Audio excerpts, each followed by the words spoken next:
Neste vídeo nós vamos fazer então uma introdução ao Eloquent ORM. No entanto, eu não queria deixar de passar a oportunidade de, entre aspas, fechar o assunto Database Query Builder, referindo que, como é óbvio, nós não falámos aqui sobre todas as funcionalidades que aqui estão, mas eu penso que com as explicações e as consultas da documentação que nós fizemos, já terão informação suficiente para conseguir interpretar o resto dos exemplos. Eu vou dar aqui alguns exemplos. Nós ficámos aqui no Joins, não falámos sobre os where clauses, já tínhamos falado sobre elas, e quando nós clicamos aqui, vocês vão ver que esta escrita de código já vos é familiar, ok?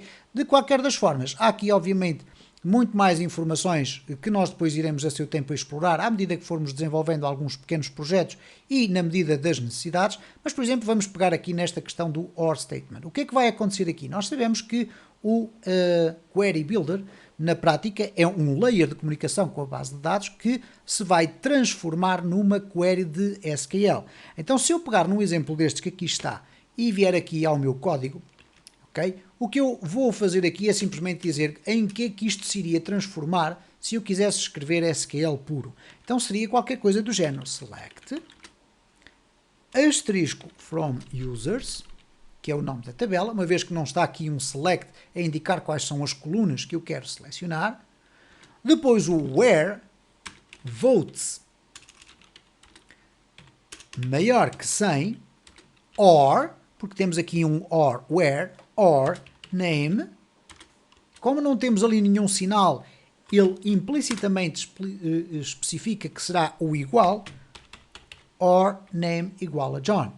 E depois o get, obviamente, significa para executar essa query, para depois guardar os resultados aqui nesta variável. E basicamente é isto que acontece e são os exercícios que vocês podem ir fazendo para não estarmos aqui a perder ainda muito tempo. Como podem facilmente observar, nós estamos aqui a meio da documentação do Query Builder, há muitas informações, inclusive como é que nós fazemos atualização de dados na nossa base de dados, como é que fazemos inserção dentro da base de dados, etc.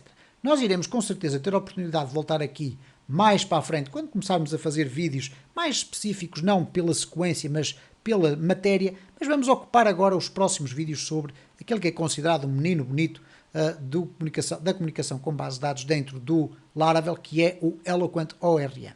Tanto é menino bonito porque tem uma secção inteiramente destinada a ela. O Eloquent ORM, Eloquent é o nome do sistema, ORM significa Object Relational Mapping. Basicamente é o quê? Nós temos aqui a introdução e nós vamos fazer o seguinte, vamos aqui clicar no Getting Started e para vocês acompanharem isto de uma forma mais interessante, nós vamos traduzir este texto para português, utilizando aqui o traduzir para português, porque vocês vão perceber isto de uma forma muito mais simples assim. Então o que diz aqui é o seguinte, o Eloquent ORM, que está incluído no Laravel, vamos aqui puxar mais um bocadinho acima, fornece uma implementação mais bonita e simples do Active Record. O que é o Active Record? É um paradigma que permite transformar dados em objetos. Vamos ficar por agora assim com essa informação, porque depois na prática vocês vão ver que é muito semelhante ao Query Builder no que diz respeito a resultados, mas vocês vão ver que o Active Record tem como uma das principais características é que cada uma das tabelas do banco de dados possui um modelo. Isto é, nós criamos um model dentro do padrão MVC, esse model vai estar associado a uma determinada tabela da nossa base de dados e isso automaticamente vai permitir que o módulo vá buscar informação de uma forma muito mais rápida à nossa tabela. Mais rápida não no sentido de performance, mas mais rápida no sentido de um conjunto de funções que já estão previamente concebidas nesse próprio módulo. Então, neste caso ele diz que cada tabela do banco de dados possui um módulo correspondente que é usado para interagir com essa tabela. A mesma coisa que nós criarmos um operário que fica simplesmente agregado àquela tabela e todas as instruções que nós demos a esse operário, nós já não temos que lhe dizer qual é a tabela em que ele vai operar, porque ele já sabe qual é a tabela em que ele vai operar. Então os modelos permitem fazer consulta de dados nas suas tabelas, bem como inserir novos registros nas tabelas, entre muitas outras funcionalidades. Para começar, nós temos obviamente que nos certificar que a conexão está bem definida no fecheiro config database.php e está bem definida porque já vemos com este assunto dos vídeos anteriores e vamos ver como é que nós definimos os modelos. Bom, para definir os modelos, nós temos que utilizar o PHP Artisan. Não é obrigatório, porque podemos criar os fecheiros manualmente e colocar lá o código, mas temos o PHP Artisan para nos facilitar a vida, então vamos utilizá-lo. O que é que o PHP Artisan Make Model permite fazer? Faz duas coisas. Basicamente coloca-nos o fecheiro no local correto, ou pelo menos no local tradicionalmente utilizado para os models, e para além disso coloca lá o código já preparado para nós começarmos a acrescentar propriedades e funcionalidades. Então ele diz o seguinte: a maneira mais fácil de criar uma instância do modelo é usando o comando PHP Artisan e depois Make Model, ok? Que é isto que aqui está. Nós já vamos aqui experimentar. É importante também referir que os modelos normalmente ficam no diretório App. Então, se nós olharmos aqui para o nosso diretório do projeto, ele vai ficar aqui dentro, ok? Então vamos aqui expandir um pouco isto e vamos olhar para aqui e vamos verificar o que é que vai acontecer. Bom, o que ele diz é o seguinte: para nós criarmos um modelo temos que usar o PHP Artisan Make Model. Obviamente que não vamos usar o Flight, nós vamos usar então o Make Model Usuários. Então vamos aqui abrir o terminal, ele vai abrir dentro da pasta do nosso projeto PHP Artisan Make Model Usuários. Vamos pressionar Return e ele diz: o model already exists. Bom, porquê que ele está a dizer isto? Bom, na prática porque já existe aqui o model criado. Como vocês podem verificar, foi já de uma experiência anterior. Se eu agora chegar aqui e remover, nós podemos novamente fazer aqui PHP Artisan Make Model Usuários e reparem que ele vai criar o fecheiro aqui. Em termos de organização, não é muito interessante. Porquê? Porque ele vai começar a colocar os models aqui numa pasta que é a raiz da nossa app. Então nós podemos fazer PHP Artisan Make Model Models / usuários, por exemplo. Okay?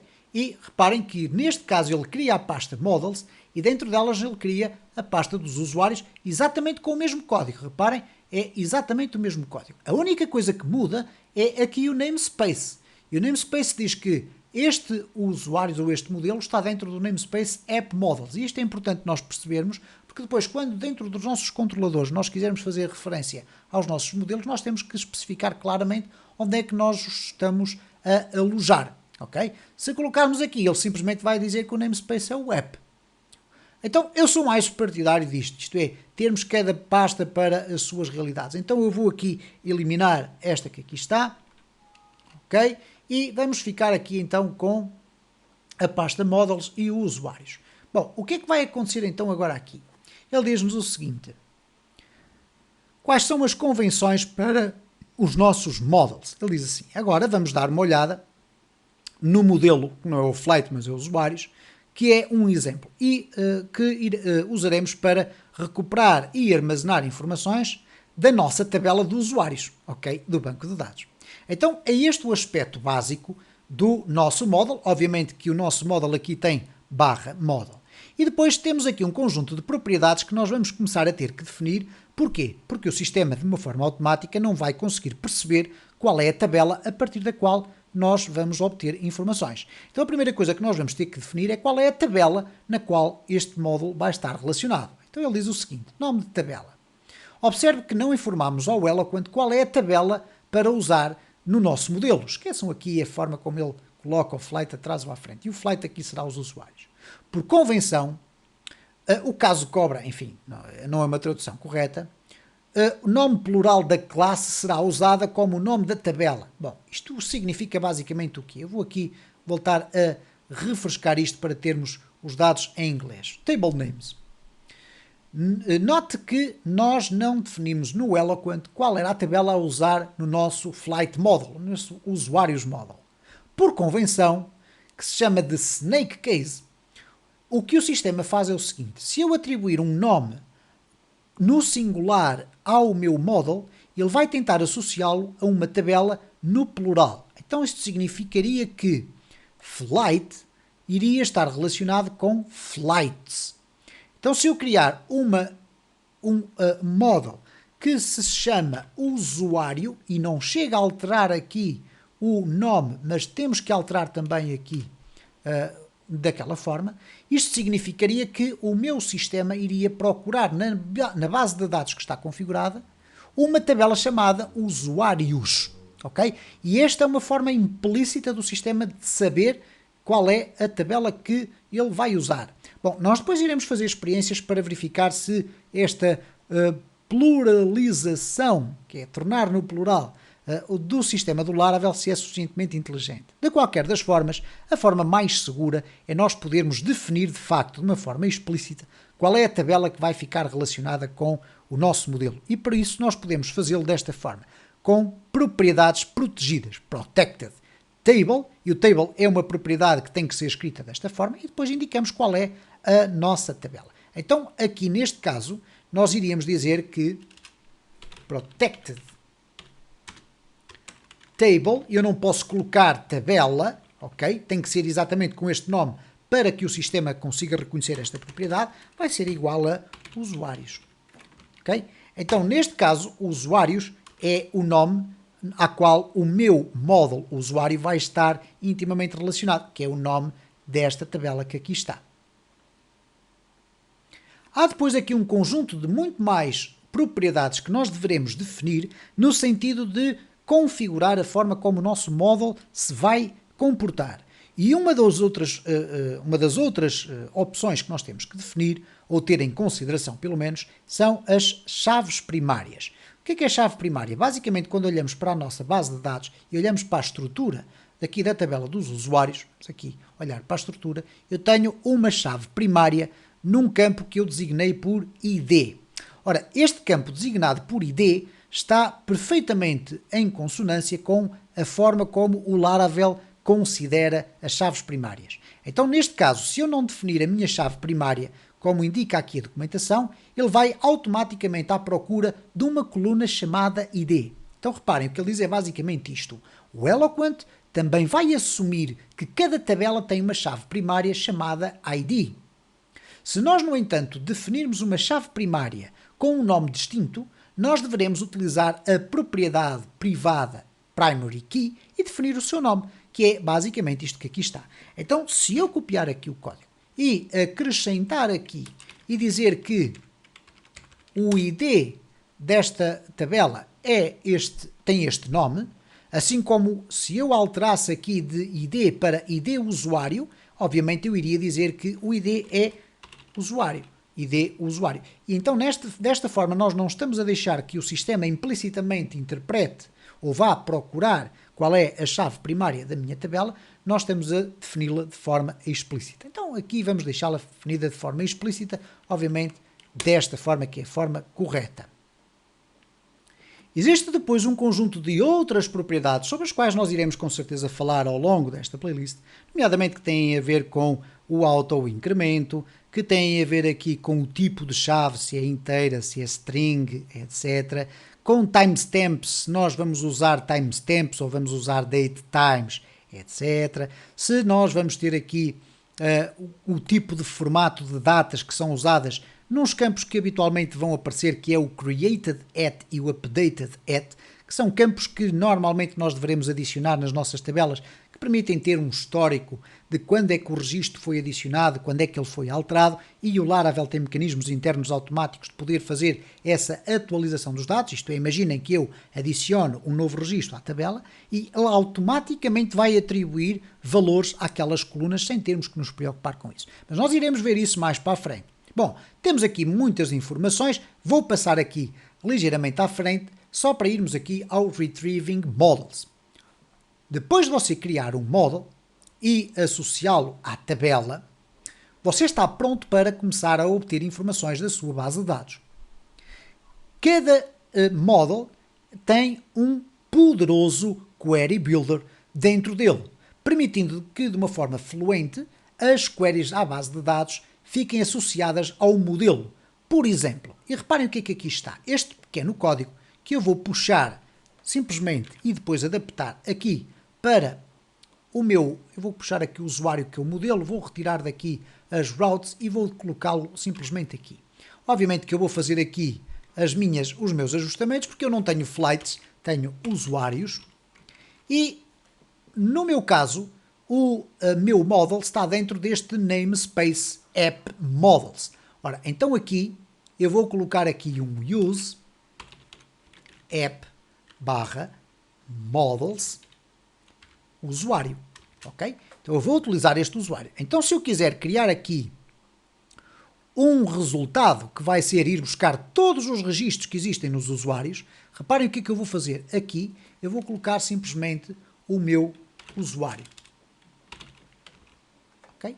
E neste caso este usuário é este usuário que aqui está. Eu poderia também fazer isto, da mesma forma como ali estava, isto é, ignorar por completo a utilização ou a incorporação deste namespace aqui dentro e poderia colocá-lo aqui desta forma, ok? Neste caso aqui com uma barra atrás e, portanto, ele iria-se automaticamente para o interior desta minha variável, ele iria buscar o modelo usuário e executar o seu método implícito chamado all. Reparem que este método não está aqui, mas uma vez que esta classe é uma extensão do model, dentro do model já existe este método chamado all. Bom, nós temos aqui um for each flight, obviamente que nós vamos dizer aqui usuários, vamos colocar aqui usuário e vamos colocar aqui, queremos apresentar o usuário nome. E vamos inclusive colocar aqui um break de linha para vermos o que é que vai acontecer quando eu agora executar aqui ou refrescar aqui a minha página. Vamos aqui refrescar e reparem o que é que acontece. Ele foi buscar todos os nomes dos meus usuários, ok?